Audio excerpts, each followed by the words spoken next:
It's rare to find a podcast that can actually change your life. But when the show's called Life Kit, that's kind of the whole point. I'm Mariel Segarra. 3 times a week on the Life Kit podcast, we guide you through a topic we could all use help with, from personal development to healthy living to managing your dinero, with takeaways so you can start living what you learn right away. Escucha el Life Kit podcast from NPR. College football season is here. And if you follow college athletes on Instagram, you may have noticed they're doing a lot more commercials lately. After practice, I need an extra boost to go through my classes. School is super important to me, and I need a trusted beverage to keep me focused during my lectures and labs. Keith Brown here, senior linebacker for the Cougars. Can't wait to see you guys at Martin Stadium this fall. If you guys can't make it, make sure you go check out Marco Polo Bar and Grill in Seattle. In celebration of Amazon's big delivery from a same-day site, I'll be surprising some lucky Prime members and making a same-day delivery myself. All right, I got to head out. I got a game to win. For doing this work, some athletes are raking in big bucks. A court settlement this summer determined that students have a right to make money from sports, and that for the first time, universities should be the ones to pay them.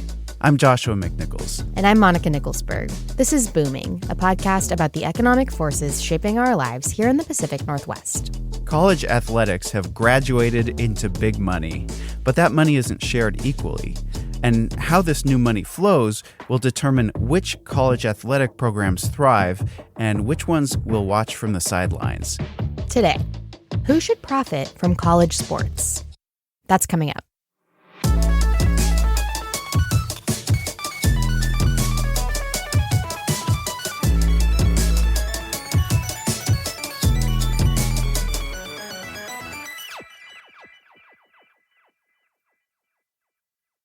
Just tell me, what can I do for you? It's a very personal, very important thing.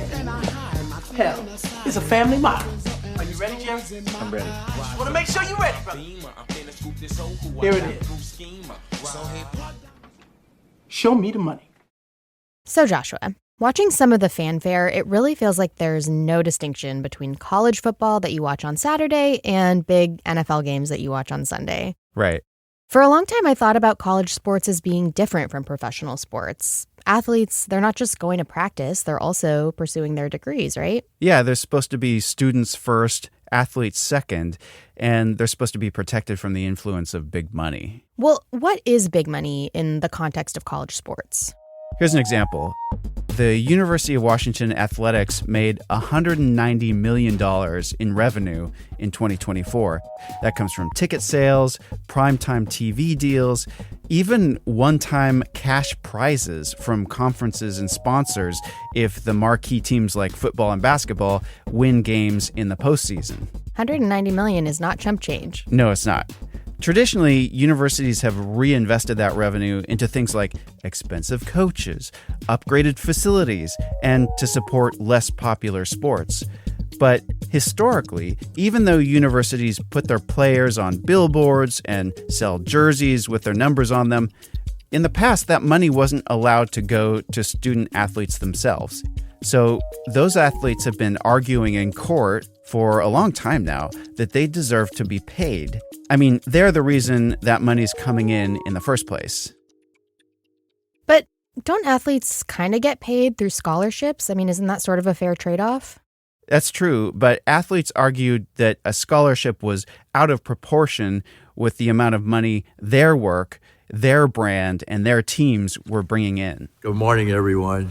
So they sued the NCAA, the National Collegiate Athletics Association, the governing body of college sports, and they won. What did they win? I'm really excited to hold this hearing today on the ability to profit from their name, image, and likeness. So name, image, and likeness is one's right of publicity. That's Molly Harry. She's a researcher who's been studying NIL, as it's called for short. It allows athletes to receive compensation for autographs. They can host sport camps and receive compensation for that.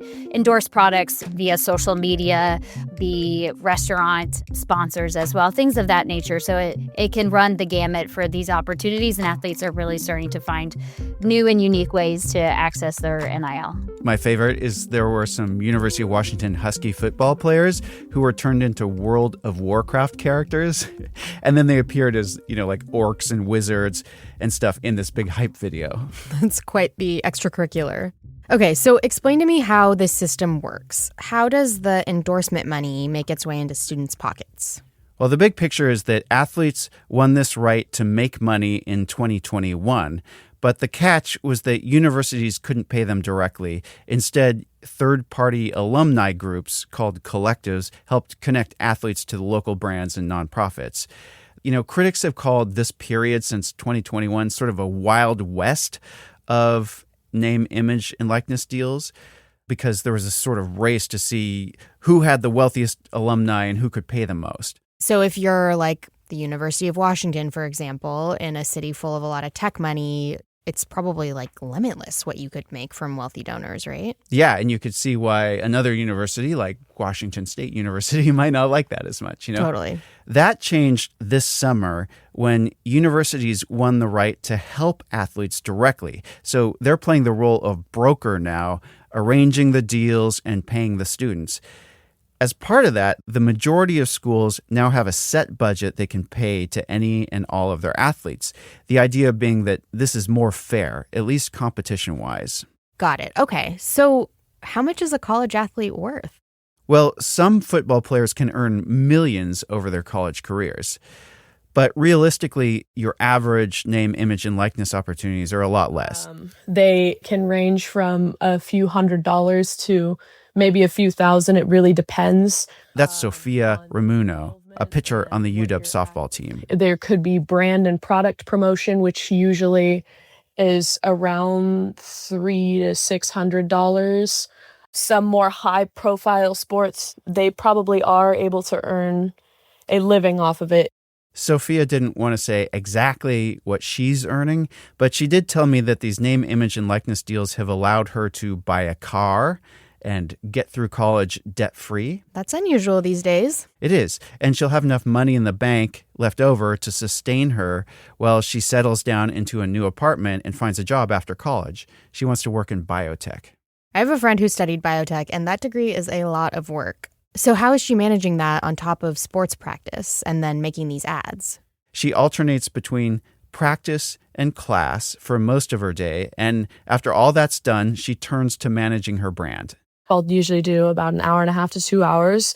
I'll come up with a post, or I will talk to the management team in regards to the brand deal, and I'll get a feel for what we need to do. I'll either film it then, or I'll keep generating ideas, finish the rest of my homework, and then go to bed as soon as possible to do it again the next day. It basically sounds like a part-time job. Yeah. Some of these NIL deals earn more than a part-time job. Sophia mentioned Nigeri Kennedy as an example. She's the first $1 million softball player. She plays for Texas Tech. But that kind of money only comes with the most popular sports, like football or women's softball. So what does this mean for sports that you don't see on primetime TV, like gymnastics or rowing, swimming? Yeah, I mean, some of those you only see on primetime TV during the Olympics, right? Right. It's a great question. I talked to a former UW rower named Megan Lee about her experience with NIL. I know NIL has talked about making college athletes rich and everything, but for me, I think it's just helpful. Like, college students need money to buy food, to just do your essential everyday things. And I think that this is a great way for people that can't have a part-time job because they're always pursuing their sport to kind of get the money that they would get if they were working. But with college, even the essentials cost a lot. Megan earned about $12,000 a quarter, just enough to cover tuition and rent. That's not bad for a college job. But I do remember from my own experience working in college that it can cut into your study time. Yes, and Molly Harry, the researcher, conducted a survey of 200 athletes and found they had to sacrifice their academics in order to earn name, image, and likeness money. But her survey revealed another problem. The more surprising finding for me personally as the researcher was the ability or willingness to give up athletics. A lot of them were saying they'd not respond to a coach text or something like that in order to finish an NIL deal and then run to practice as soon as possible was one example. Athletics does undergird a lot of the NIL deals, so if you're willing to sacrifice what got you that NIL deal in order to do the NIL deal, there's a little tension there. That is surprising. So these students are skipping football practice to work on social media posts? Yeah, because having a social media following and being able to make money off of that can actually be a more solid long-term career move than athletics. I mean, many of these athletes will not be drafted by professional sports leagues or go to the Olympics after they graduate, but they can use the personal brand that they've built to get a job in, real estate or marketing. Or if they earned a lot, they could buy a restaurant and put their name on it. A lot of universities are starting to create programs that help athletes navigate these deals and to teach financial literacy and branding basics to them. Not every athlete chooses to participate in these deals, but it's an option for them. Yeah, this is something I've thought a lot about influencers. Like, they take a lot of criticism and a lot of heat, but you think about some of these young people who are basically a one-person business, doing their own, market research and branding and using their likeness to sell stuff. Like, that is an impressive skill. Yeah, it's almost like these students are getting a mini business degree, Yeah. The UW's program to, teach students these skills, it's called Dogs Unleashed. DAWGS, of course. Of course. Okay, so for a long time, athletes weren't allowed to make money because they were supposed to be amateurs, not professionals. But the sports themselves have gotten so big and so popular that it seemed unfair to not compensate these athletes when there was so much money being made. But it sounds like there's a gap between the kind of money that athletes in popular sports like football or women's softball are making, and then the kind of opportunity that's available for sports with smaller audiences. So is it going to become more fair? Probably not, at least in the short term.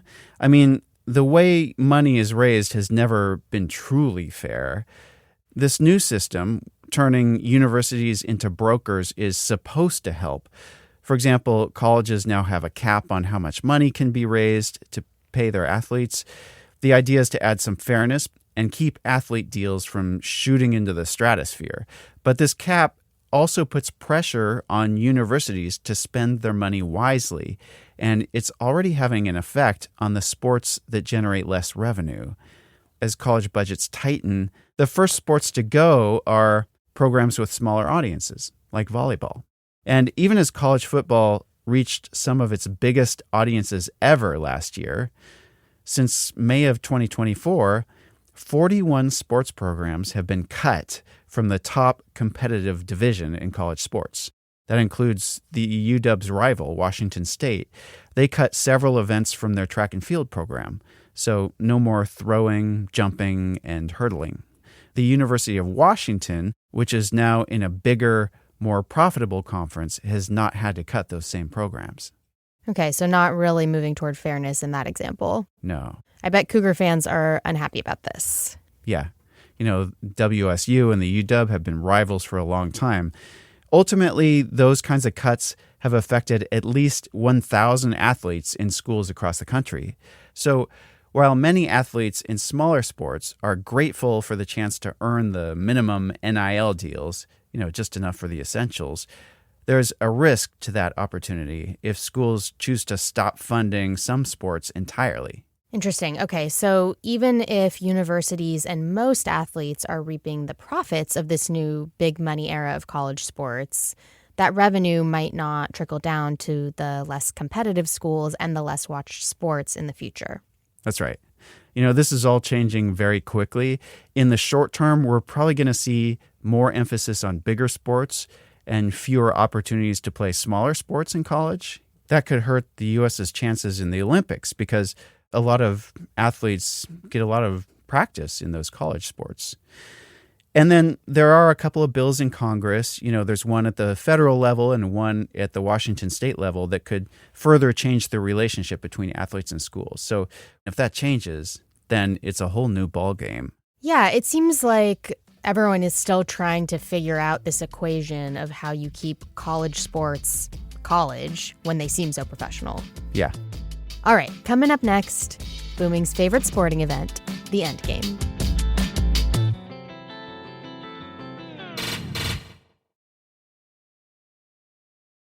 Welcome back to The End Game. Our producer, Alec Cowan, is here. What do you have for us, Alec? Howdy, everybody. Well, we've been talking a lot about name, image, and likeness deals, which can really run the gamut in terms of the brand opportunities available to athletes, how much they can be paid for those deals, et cetera, et cetera. And so I wanted to quiz you on some of the more interesting NIL deals that have come together in recent years. This will, again, be multiple choice quiz for you this week. So an even playing field, starting from the same starting line here. All right. So first, football players have taken the crown for the highest valued NIL deals. Like, it's no argument there. It's hard to know the exact amounts of what these deals are because there isn't always a lot of transparency in the reporting of those earnings. But I want to ask you, how much is the highest valued NIL package, at least up to this point, actually worth? Is it A, $2 million, B, $8 million, C, $13 million, or D, $500,000?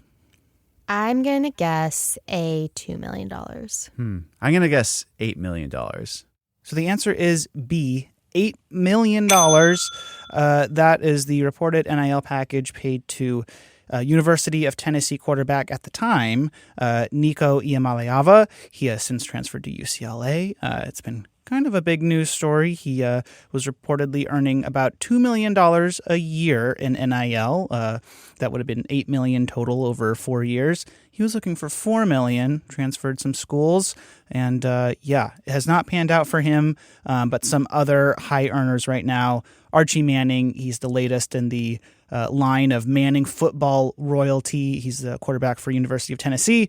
His deals are reportedly worth around $7.1 million. That's a lot of ramen. Ramen? Oh, yeah, because college students eat ramen. Bottom. All right. So for your second question, which college athlete had a McDonald's menu item named after them? Was it A, football player Mac Jones, B, basketball player Angel Reese, C, basketball player Caitlin Clark, or D, football player Brendan Rice? Well, I know the Big Mac couldn't have been named after Mac Jones, but they could have done like a Jones Big Mac or something. But I'm going to say Caitlin Clark just because she was so much more popular. I want it to be Caitlin Clark, but I'm going to guess the last one, Rice. Okay, so it's Angel Reese. B, Angel Reese. The Angel Reese special was a barbecue bacon quarter pounder. It was like a combo meal. It was a barbecue bacon quarter pounder with cheese featuring a new bold barbecue sauce. It had some fries and a choice of drink. It's kind of surprising that the Reese combo meal was not like a McFlurry with Reese's Pieces or something. Missed opportunity. Yeah. She does, of course, have a partnership with Reese's Pieces. Of course. As is the kind of obvious one. If you had to have a custom McDonald's menu item, what would that be? The McNichols McBig Mac. See, your name is really well suited to it already. Yeah. I'd probably just piggyback off whatever Joshua does, because the fact that we have overlap in our last names, like, people bring that up to us. It's probably the single biggest piece of feedback about booming that we get. You got to do something with your names. So It should be double nickels on the dime. The double nickel, quarter pounder, triple Mac. Yeah. There's a really rich name, image, and likeness opportunity hiding in the wings for booming on this. Right to us, managers. All right. So for your final question here, there's a funny NIL deal that combined the last name of 4 players on a single football team for an ad with a really big food producer. And I don't want to give you the 4 names just yet. So I'm going to see if you can get maybe just a feeling on this first. Was it A, the Iowa pork producers, B, Omaha Steaks, C, Tyson Foods, or D, Chick-fil-A? What's the universe telling you? Chick-fil-A. I think Tyson. Okay, so I'm going to give you a hint now of the 4 names. The 4 names are Purchase, Moore, Hammond, Bacon. Oh, my goodness. Wow. Okay, so... Does that change your answers at all? You said Tyson, Chick-fil-A. Oh, it's got to be the pork producers, right? Yeah. It is the Iowa pork producers. Yes, these are 4 players who played for the Iowa State Cyclones: Miles Purchase, Tyler Moore, Tommy Hammond and Caleb Bacon. They did an ad together where their 4 last names together were Purchase More Ham and Bacon. Now that is not a missed opportunity. That is a seized opportunity. Somewhat. I want to know who came up with that idea because it is such a niche and serendipitous little thing to put together. It's definitely the strangest NIL deal that I've come across. That is crazy. It reminds me of the way that commercial real estate brokers like put together 4 pieces of property or more so that somebody can build a skyscraper there. There must be brokers out there who are just like looking at everybody's names and saying, how can we combine these into a sentence? Well, you both got some answers right. Go to your local McDonald's. Keep an eye out for that new booming menu item, double nickel off the dollar or whatever it is. Thanks, Alec. That was fun.